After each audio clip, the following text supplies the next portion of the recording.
లేదండి ఇప్పుడు ఆడపిల్లలు కూడా ఉంది ఉందమ్మా, మీరు చదవండి 493 చదవండి 69 చదవండి. ఇప్పుడు ఏంటంటే ఈ అబ్బాయి ఆత్మహత్య చేసుకుంటే పెట్టుకోమంటున్నారు పెళ్లి కాలేదు కాబట్టి.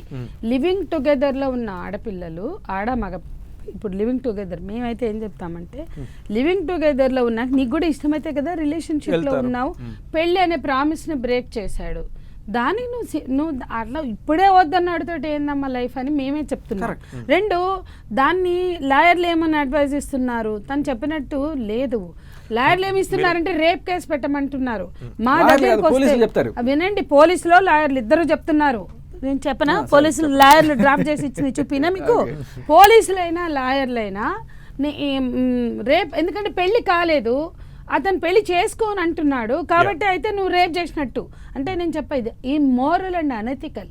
ఇద్దరు ఇష్టంతో కలిసి లివింగ్ టుగెదర్ లో ఉన్నాక అది రేప్ కేసు కింద పెట్టడం తప్పు అని మేము చెప్పిన దాంట్లో అట్లా జరిగితే అది లేనప్పుడు 420 చీటింగ్ చిన్న కేసే కదా అని మాట్లాడుతున్నారు. కానీ 10 ఏళ్ళు జైలు పడేలాగా సెక్షన్ లేదు, 493 వాళ్ళు పెట్టట్లేదు. ఎక్కడన్నా మీరు ప్రాక్టికల్ గా 10 పోలీస్ స్టేషన్కి వెళ్ళి మీరు రాజధాని అన్నిటికి తీసుకురాకండి. అక్కడ వాళ్ళిద్దరిది పెళ్లి అయిందని అన్నారు కాబట్టి పెళ్ళయింది అన్నదండి.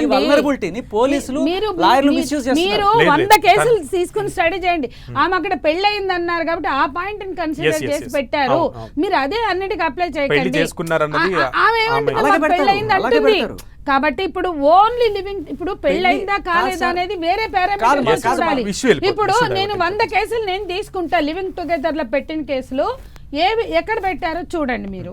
వాళ్ళు ఏమంటున్నారు పోలీసులు అంటే అయితే రేప్ పెట్టమంటున్నారు, లేదంటే చీటింగ్ పెట్టమంటున్నారు.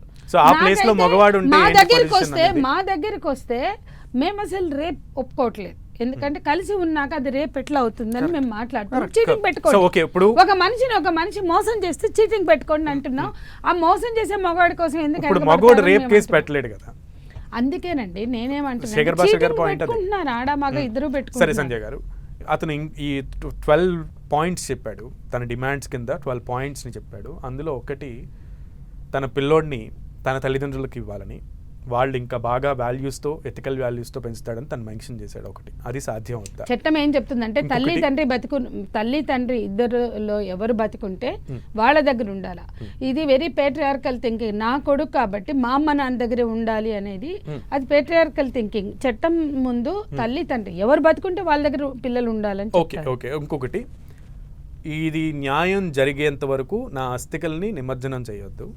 న్యాయం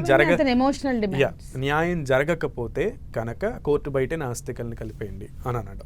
సో ఎంత ఎమోషనల్ అయితే అలాంటి బాధపడుతున్నారు కదా.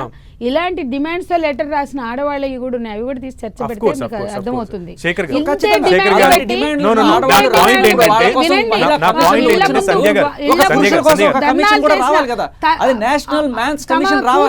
వినండి, ఈ మన హైదరాబాద్ నుంచి భారతదేశంలో ప్రతి ఊర్లో జరిగినవి, అత్తిళ్లలో భర్తిళ్లలో ఆడపిల్లలు చచ్చిపోతే వాళ్ళ శవాలను పెట్టుకుని ధర్నాలు చేసిన తల్లిదండ్రులకు కూడా మనం ఇంతే.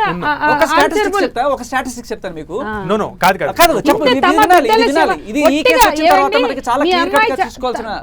భార్య చనిపోతే అప్పుడు కూడా సమాచారం ఇవ్వకుండా తెల్లారిచ్చిన వాళ్ళు ఉంటే మన ఊర్లలోనే జరుగుతున్నాయండి, ఎక్కడికో వెళ్ళక్కర్లేదు. అంటే ఆ ఆడవాళ్ళు రాసిన లేఖలు కూడా ఉన్నాయి ఇదే పద్ధతి.